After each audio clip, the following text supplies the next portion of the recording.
Hey, it's John Hope Bryant. So, why is having fun overrated? Now, I'm not telling you not to have fun. I like having fun. But only in the dictionary does the word success come before the word work because it's alphabetical. So, this is personal to me. And I've always wondered, like, why am I so serious? Like, I enjoy racing cars. I enjoy, going to movies. I enjoy, relaxing. I have enjoyments. I love dancing. You maybe didn't know that. I used to be a dancer on Soul Train, American Bandstand with my boy Lance Triggs. That's in my book, The Memo. If you haven't picked the book up, pick it up and go to Operation Hope, by the way, and make a donation to Operation Hope. Get a copy from them or through them, operationhope.org. If you read the book yet, Ambassador Young talks about me, my dancing obsession there. So I love fun, but why have I always been so serious? In some ways, I'm like the opposite of my wife in that regard. She's very serious about the fashion and the arts and wellness, but she's lighthearted about everything, and she loves life, and I love to work, and I have a disdain for people who waste time and waste energy. And I couldn't figure out why. And then I was talking to my mother one day, Juanita Smith, an amazing human being, who's told me she loved me every day of my life. Thank you, Mom. And she explained it to me perfectly. We were talking about, growing up. And my dad, who I love, and in many ways I'm a businessman because I saw him be a businessman. But, my mother was focused on raising her children, saving money, doubling down, owning a home, building, and my dad was focused on having fun. So my dad had, I remember he had like the lizard skin shoes and, the loud clothes and outfits. He loved going to the club. He loved hanging out with, groups of people. He loved pretty ladies and looking at pretty things and pretty cars. I love cars. He loved being, in the moment, and he loves being social. And again, nothing wrong with that. Got to get the work done first. And my dad got that memo sort of screwed up. And so he confused business with busyness. And my dad ran a business for 54 years. And mind you, my mother worked a job, a McDonnell Douglas aircraft at $18 an hour. I believe that's what she made. When she was not being laid off because the contract was over.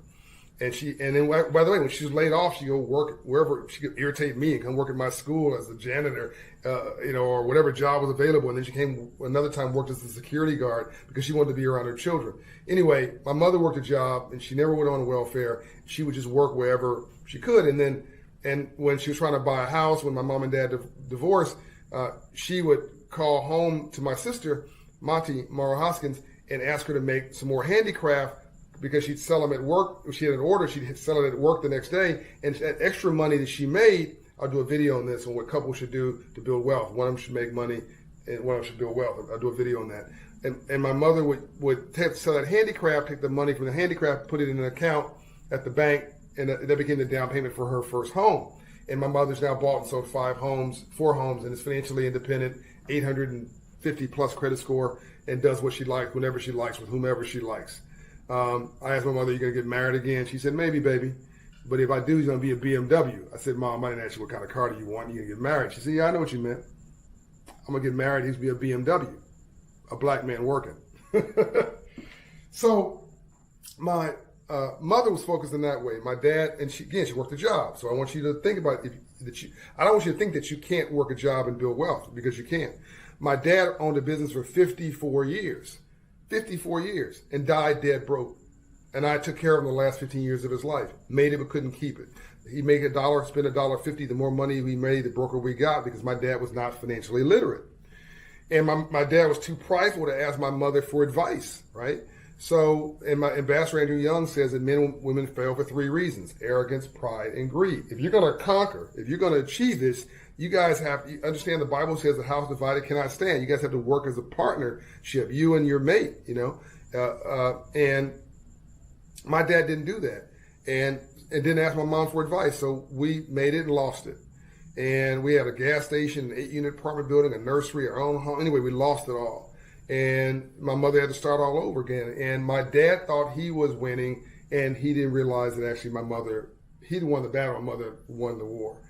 And my dad died broke because he was too focused on having fun, too focused on flossing and running around and not putting in the time, not grinding. And my mother was focused. If this t-shirt didn't say conquer, it would say focused. If you want to conquer, you've got to focus. So I'm not telling you what to do. I'm just telling you you have to focus. So I want you to focus right now on sharing this video, making a comment about what you've seen today. I'll respond to you. Share this video on your platforms. Tell your friends all about this movement. We have over 1 million followers now and growing. And go see my friends at Operation Hope, which I founded that helped to change your life. Find a Hope Inside location near you. We're at Hope Inside communities, Hope Inside of bank branches, Hope Inside of community groups. Now we're at Hope Inside of employers. We're coming to a neighbor near you, and we're changing your life. We're, amongst other things, we're moving credit scores 120 points in 24 months. Because nothing changes your life more than God or love than moving your credit score 120 points. I'm out. Stay focused on whatever is most important to you, and don't let anybody get you off your grind. Let me know what you think. I'm out.